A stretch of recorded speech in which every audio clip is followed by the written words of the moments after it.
Hello hi friends, मैं Reena Gupta, director of Godzilla fashion and entertainment. और आज हम मिलने वाले हैं एक बहुत ही बड़ी सेलिब्रिटी से, जो कि अपने राजनीति कैरियर में और चुके हैं, कैप्टन रह चुके हैं आर्मी में। तो उन्होंने देश सेवा हर तरीके से की है, चाहे वो आर्मी के माध्यम से हो या पॉलिटिक्स के माध्यम से हो। तो उनका हम स्वागत करेंगे बातों बातों में सीजन 2 में।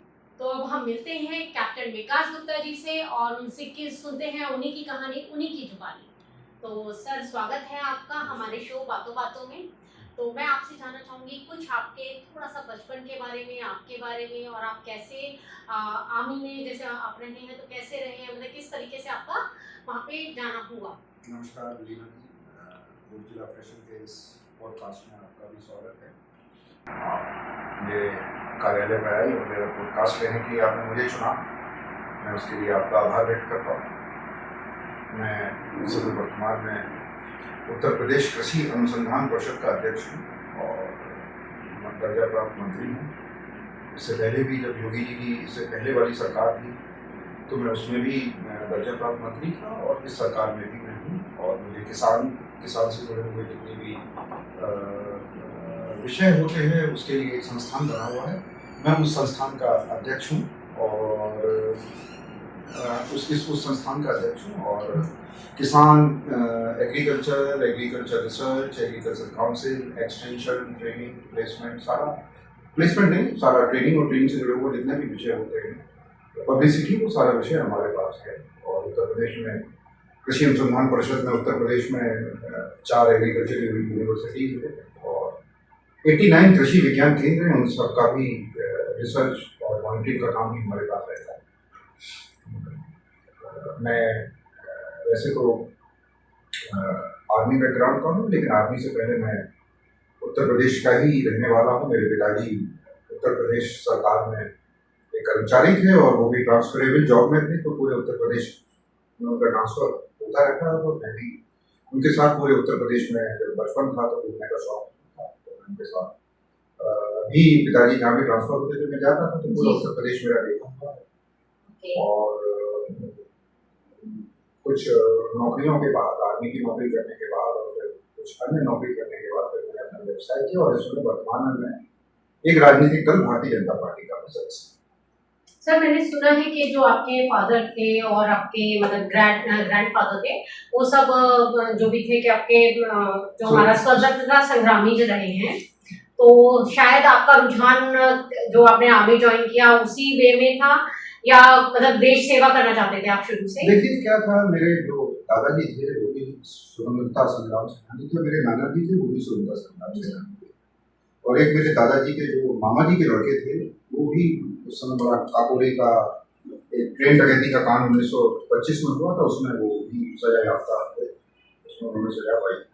तो इस तरीके से मेरे परिवार में काफी लोग स्वतंत्रता संग्राम से जुड़े रहे और स्वतंत्रता संग्राम के बाद वही जज्बा मेरे पिताजी में भी रहा और पिताजी के बाद उन्हीं से मैंने प्रेरणा लेके मैंने भारतीय सेना को, भारतीय सेनाओं में कोड ऑफ इंजीनियर्स में था, 109 इंजीनियर रेजिमेंट एक स्पेशलाइज भारतीय सेना की एक यूनिट है, उसमें मुझे रहने का सौभाग्य प्राप्त हुआ। ये गर्व है कि मैं भारतीय सेना में मुझे कार्य करने का अवसर मिला और मैंने बड़ा अच्छा, मुझे एक्सपोजर उस भारतीय सेना की नौकरी में मिला। जी, तभी आपकी आई थिंक लाइफ जो है बहुत डिसिप्लिन है। जो एक बंदा अगर आर्मी में रह चुका होता है तो वो वैसे ही डिसिप्लिन हो जाता है। तो सर, आपका जैसे आपने बताया कि आप किसानों के साथ हमेशा रहे हैं, तो आपका किसानों के प्रति प्रेम भावना थी या क्या, मतलब जो आप उनसे जोड़ना चाहते हैं? क्योंकि आजकल पढ़े लिखे, जैसे आप काफी एजुकेटेड हैं, सब कुछ है, फिर भी आपने किसानों के बारे में, लोग तो उससे दूर मतलब जाते हैं अपने चीजों से, आप कैसे जमीन से जुड़े रहे? उसके लिए मैं उत्तर प्रदेश के मुख्यमंत्री योगी आदित्यनाथ जी का धन्यवाद देता हूँ कि उन्होंने मुझे उत्तर प्रदेश कृषि अनुसंधान परिषद का अध्यक्ष की जिम्मेवारी दी। वैसे तो बहुत सारे संस्थान है, बहुत सारी सरकार में पोस्ट हो सकती थी, लेकिन उन्होंने स्वयं मुझे इस संस्थान के अध्यक्ष के रूप में चुना। इस संस्थान में बहुत लंबे समय से अध्यक्ष पिछली सपा और बसपा की सरकारों में नहीं रहा, तो मैंने अध्यक्ष के रूप में जो पुराने कुछ कार्य बहुत लंबे समय से पेंडिंग थे, किसानों से जुड़े हुए बहुत सारे वर्क पेंडिंग थे, उन सबको मैंने पूरा किया। आज एक संस्थान अपने आप में उत्तर प्रदेश और न सिर्फ उत्तर प्रदेश में बल्कि पूरे देश में एक अपनी अमिट छाप छोड़ रहा है। और आज मुझे बड़ा गर्व है कि उत्तर प्रदेश देश का सबसे ज्यादा खाद्यान्न, उत्तर प्रदेश सबसे ज्यादा फल, उत्तर प्रदेश सबसे ज़्यादा आम, आंवला, मटर या अनगिनत, उत्तर प्रदेश सबसे ज़्यादा दूध भी पैदा करता है पूरे संपूर्ण देश में। जी तो चीनी का उत्पादक है उत्तर प्रदेश सबसे बड़ा इस देश में, गन्ने का भी उत्पादक है उत्तर प्रदेश बहुत बड़ा। तो इन सब चीज़ों के क्षेत्र में उत्तर प्रदेश एक अग्रणी राज्य के रूप में निकल के आया है, और उसमें हमारे जिस संस्थान का मैं अध्यक्ष हूँ उसकी एक बड़ी महत्वपूर्ण भूमिका है। तो मतलब हम लोग बोल सकते हैं कि बीजेपी के शासन में जो किसान है बहुत फल फूल रहा है, उसकी जो लाइफ थी वो बहुत चेंज हो चुकी है। और साथ ही साथ हम ये भी बोल सकते हैं कि जो हम सुनने में आता था कि किसान आत्महत्या कर रहे हैं, वो सब चीजें रुक गई हैं। तो सर आप इन फ्यूचर क्या देखते हैं यूपी का भविष्य? वैसे ही बहुत अच्छा, काफी उन्नति कर चुका है, फिर भी क्या भविष्य देखते हैं आप किसानों का और साथ ही साथ दूसरे भी लोगों का? देखिए, उत्तर प्रदेश एक अग्रणी राज्य है। उत्तर प्रदेश की देश के निर्माण में, देश की आर्थिक तरक्की में, देश के खाद्यान्न उत्पादन में, देश के राजनीतिक और सामाजिक क्षेत्रों में उत्तर प्रदेश का इस संपूर्ण देश में अग्रणी स्थान है। जब से योगी आदित्यनाथ जी की सरकार बनी है तब से आपने देखा होगा कि इंफ्रास्ट्रक्चर पर बहुत बड़ा काम हुआ है। चाहे वो रोड का इंफ्रास्ट्रक्चर हो, चाहे वो रेलवे का इंफ्रास्ट्रक्चर हो, चाहे वो एयरपोर्ट का इंफ्रास्ट्रक्चर हो, चाहे वो अन्य इंफ्रास्ट्रक्चर हो, उन सब में उत्तर प्रदेश अग्रणी राज्य के रूप में उभर के आया है। और उस अग्रणी राज्य के रूप में उभर के आया, उस अग्रणी राज्य के रूप में आज उत्तर प्रदेश सभी दिशाओं में तरक्की कर रहा है। और लॉ एंड ऑर्डर में भी उत्तर प्रदेश ने बहुत एक सफलता प्राप्त की है। और आज हम जब कहते हैं एयरपोर्ट की कनेक्टिविटी के स्थान पर, रोड की कनेक्टिविटी के स्थान पर संपूर्ण देश में हम लोग सफलता है। और जहाँ भी इंफ्रास्ट्रक्चर होता है तो वहाँ पर उद्योग धंधे भी आते हैं, और जहाँ पर उद्योग आती हैं तो वहाँ पर एम्प्लॉयमेंट का जनरेशन भी होता है और इकोनॉमिक एक्टिविटीज भी बढ़ती है। उस हिसाब से उत्तर प्रदेश बहुत विकास की राह में बहुत तेजी से आगे। और सेकंड, जैसे अब माफिया का अंत हो चुका है, हो रहा है, जिस तेजी से हो रहा है, इसमें लोग है ना काफी सेफ अपने आप को महसूस कर रहे हैं। तो और योगी जी को तो बुलडोजर बाबा का नाम मिल ही चुका है, तो उसके बारे में आप क्या कहना चाहेंगे कि उन्होंने क्या काम किस तरीके से किया, और मतलब कि आगे इन फ्यूचर क्या करेंगे, और कितना माफिया रह चुका है जिसको वो खत्म करना चाहेंगे? देखिए, अब उत्तर प्रदेश में कोई माफिया नहीं रह चुका है। देखिए, लॉ एंड ऑर्डर की पहली बात नहीं करती। उत्तर प्रदेश को लोग बदनाम सिर्फ कानून और व्यवस्था के रूप में ही करते थे। योगी आदित्यनाथ जी आए, सबसे पहले उन्होंने जो मेट्रोपॉलिटन सिटीज है उसमें कमिश्नरेट सिस्टम को स्थापना की। देखिए, आप गाजियाबाद में मेरे इंटरव्यू लेने आए हैं जी, गाजियाबाद हो, नोएडा हो, या जितने भी मेट्रो स्टेशन हैं उत्तर प्रदेश के, सभी जगह कमिश्नरेट सिस्टम लागू कर दिया गया है। पहले मात्र एक एसएसपी की प्रणाली थी। एसएसपी की प्रणाली में सिर्फ एक एसएसपी हुआ करता था और बाकी पीछे मातहत अधिकारी होते थे। लेकिन आज कमिश्नरेट सिस्टम में 10-10, 11-11 आईपीएस ऑफिसर हैं, और सभी आईपीएस ऑफिसर मेरिटोरियस हैं। तो एक उसकी वजह से जो क्राइम का जो ग्राफ था वो बहुत तेजी से उत्तर प्रदेश में गिरा। और आप देखिए, पुलिसिंग है, पुलिसिंग का इंफ्रास्ट्रक्चर है, डायल 112 है, चाहे वो वुमेन हेल्पलाइन हो, चाहे वो चाइल्ड हेल्पलाइन हो, सभी बहुत ही तेजी से रेस्पॉन्ड करती है। और पुलिस बल का मोटिवेशन लेवल भी बहुत हाई है।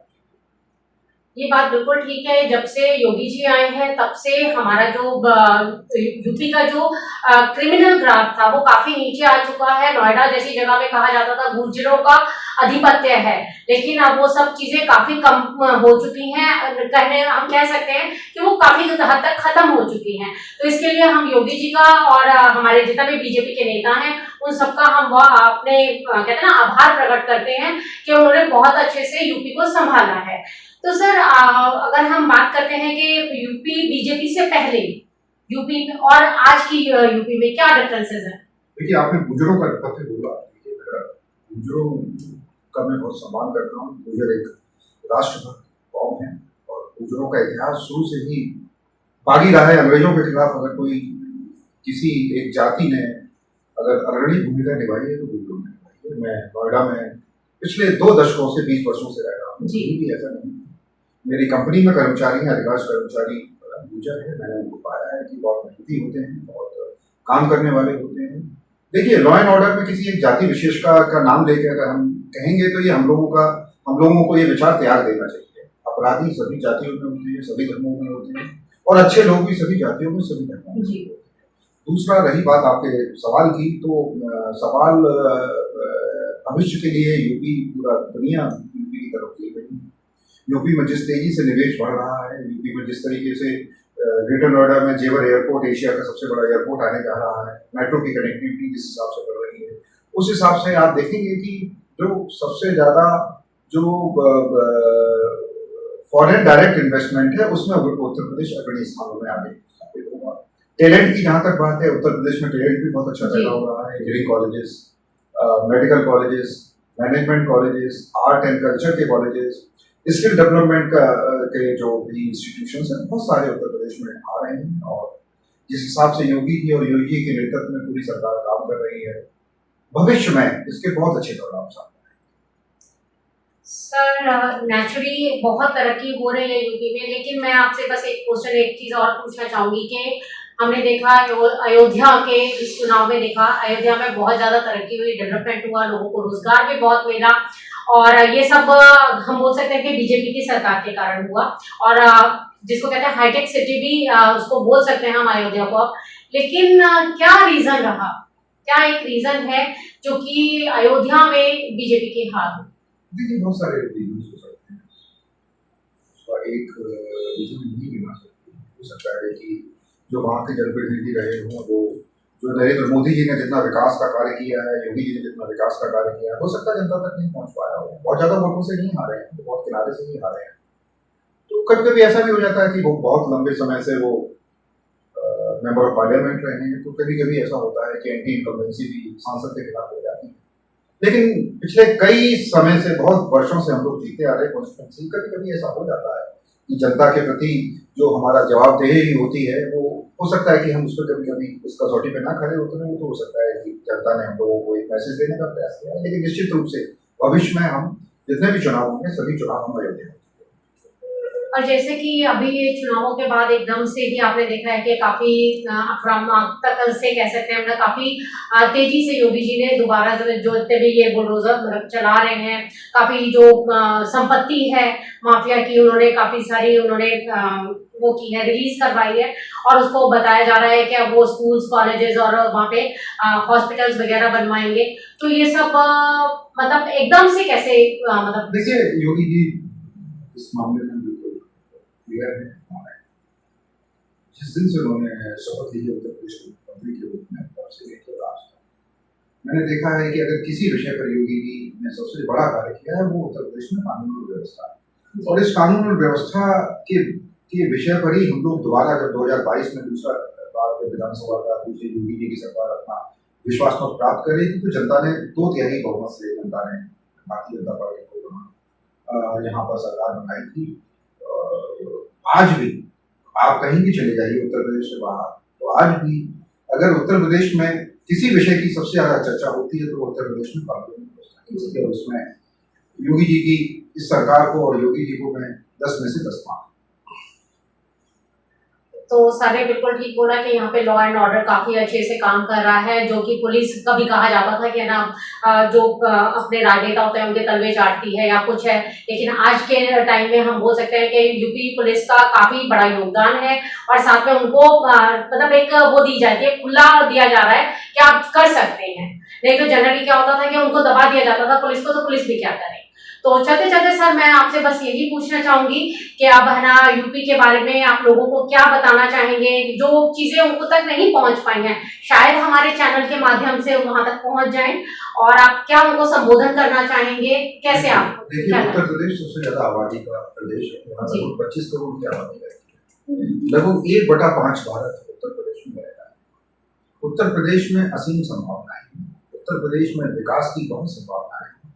मैं विशेष रूप से किसानों को और शिक्षित बेरोजगारों को मैं ये कहना चाहता हूँ कि किसानों के लिए अभी प्रधानमंत्री जी ने एक और किस्त अभी शपथ ग्रहण करने के बाद बनारस से रही, किसानों के लिए और बेरोजगार नौजवानों के लिए उत्तर प्रदेश की सरकार का सफर आने वाले समय में बहुत सारी नौकरियां सरकारी क्षेत्र की निकलेगी, और सरकारी नौकरियों के साथ साथ प्राइवेट नौकरियों में भी बहुत बड़े अवसर आने वाले हैं। और निश्चित रूप से जो बेरोजगारी के विषय में जो थोड़ा बहुत चर्चा उत्तर प्रदेश में लोग करने का प्रयास करते हैं, वो भी आने वाले, जब तक योगी जी का कार्यकाल पूरा होगा, वो 100% उनकी समस्याओं का, बेरोजगारी की समस्या का समाधान कीमती समय हमें दिया और मैं आप से अब विदा चाहूंगी और आप हमारे चैनल में आए तो थैंक यू वेरी मच। धन्यवाद रीना जी, और आपकी पूरी टीम, पूरा टीम मेंबर सबका मैं धन्यवाद दूंगा। और आपको मैं बधाई देता हूँ कि आपने एक साहसिक प्रयास पॉडकास्ट करने का किया और मुझे आपने चुना, उसके लिए भी बहुत बहुत धन्यवाद। आप एक एंटरप्राइजिंग महिला है, मैं आपको देखता हूँ कि काफ़ी मेहनत करती हैं और आपने अपना फैशन और सोशल और कल्चरल स्फीयर में अपना अपना स्थान बनाया है। मुझे उम्मीद है कि आपका ये नया अवतार पॉडकास्ट का ये भी सफल सिद्ध होगा, जैसे आप जीवन में सफल रही हैं। और मैं आपको अपनी तरफ से बहुत बहुत शुभकामनाएं। Thank you so much. दोस्तों, आपने देखा एक बहुत ही अच्छा सा इंटरव्यू कैप्टन विकास गुप्ता जी के साथ। यहाँ पर हमने बात की यूपी के बारे में, यूपी की पॉलिटिक्स के बारे में और साथ ही साथ यूपी के विकास के बारे में। तो इसी तरीके के इंटरव्यूज देखने के लिए, पॉडकास्ट देखने के लिए आप हमारे साथ हमेशा बने रहें। इसके लिए आप हमारा चैनल सब्सक्राइब कीजिए, लाइक कीजिए, कमेंट कीजिए। और अगर आप भी ऐसे ही पॉडकास्ट का हिस्सा बनना चाहते हैं, आप भी चाहते हैं कि इसमें पार्टिसिपेट करें, तो आप हमें कॉल कर सकते हैं। हमारा नंबर है 8750920345 और ये आपको डिस्क्रिप्शन बॉक्स में भी मिलेगा। तो थैंक यू, मिलते हैं फिर नेक्स्ट पॉडकास्ट में। Thank you.